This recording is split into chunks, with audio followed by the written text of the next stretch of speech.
அனைவருக்கும் வணக்கம். அகத்தவம் ஆண்டின் ஒவ்வொரு நாளும் ஜூலை 9ஆம் தேதி இன்று காண உள்ளோம்.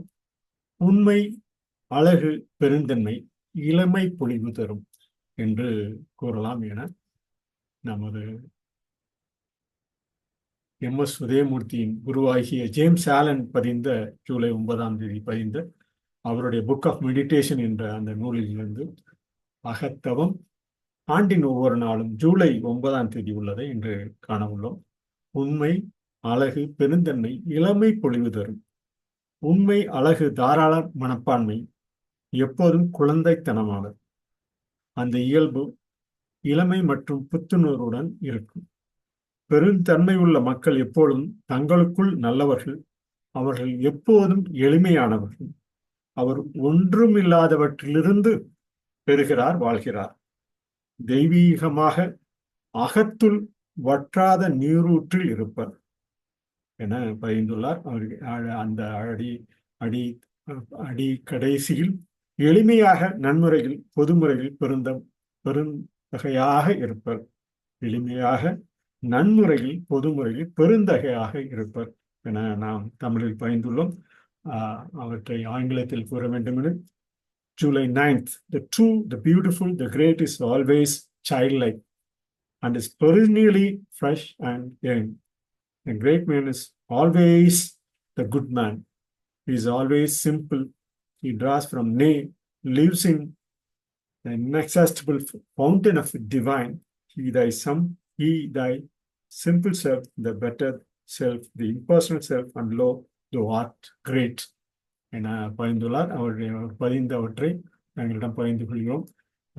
இவர் ஏற்கனவே கூறியுள்ளது போல ஜேம்ஸ் ஆலன் என்ற பெருந்தகை 1902 தனியாக 1902 1912 வரை ஒரு புக் ஆஃப் மெடிடேஷன் என பல்வேறு விஸ்டம் என்று நாம் தமிழில் கூறக்கூடிய இந்த அகத்தவத்தினை, அகநாணம் என்று சொல்லக்கூடியவற்றை நாம் ஒவ்வொரு நாளும் எவ்வாறு இருக்க வேண்டும் என பின்னர் வகுத்த அந்த பெருந்தகையாளர்கள் அனைவரும் ஒன்று கூடி நாள்தோறும், ஆண்டின் நாள்தோறும் என பதிந்துள்ள அவருடைய குறிப்பினை எடுத்து பயந்துள்ளனர்.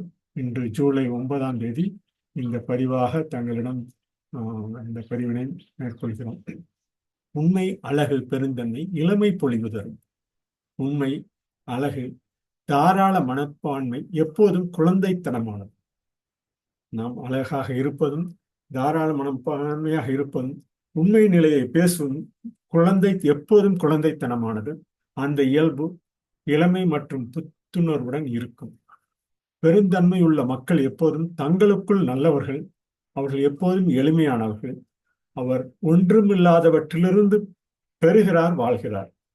தெய்வமாக அகத்துள் வற்றாத நீரூற்றில் இருப்பர். எளிமையாக அந்த கடைசி வரையில் கூற வேண்டுமெனில், எளிமையாக நன்முறையில் பொதுமுறையில் பெருந்தகையாக இருப்பர். இவர் ஆங்கிலத்தில் கூறுவதை repeating in English. July 9th, the true, the beautiful, the great is always childlike and is perennially fresh and young. The great man is always the good man. He is always simple. He draws from nay, lives in the inaccessible fountain of divine. He thy simple self, the better self, the impersonal self, and lo, thou art great என பகிர்ந்துள்ளார். உண்மை, அழகு, பெருந்தன்மை, இளமை பொலிவு தரும் என ஜூலை 9ஆம் தேதி பதிவினை இத்துடன் நிறைவு செய்கிறோம். இந்த பதிவு நமக்கு ஒரு நாள்தோறும் ஒரு புத்துணர்வு தரக்கூடியதாக, நம் வாழ்க்கையில் ஒரு செழுமையை தரக்கூடியதாக, நாள்தோறும் நமக்கு ஒரு நல்ல நிலையை ஏற்படுத்தக்கூடியதாக, இந்த உண்மை, அழகு, தாராள மனப்பான்மை போன்று நாள்தோறும் நம் வாழ்விலும் இந்த இளமை பொலிவுடன் திகழ என்றும் கடைபிடிப்போம் என கூறி இந்த பதிவினை நிறைவு செய்கிறோம். நன்றி, வணக்கம்.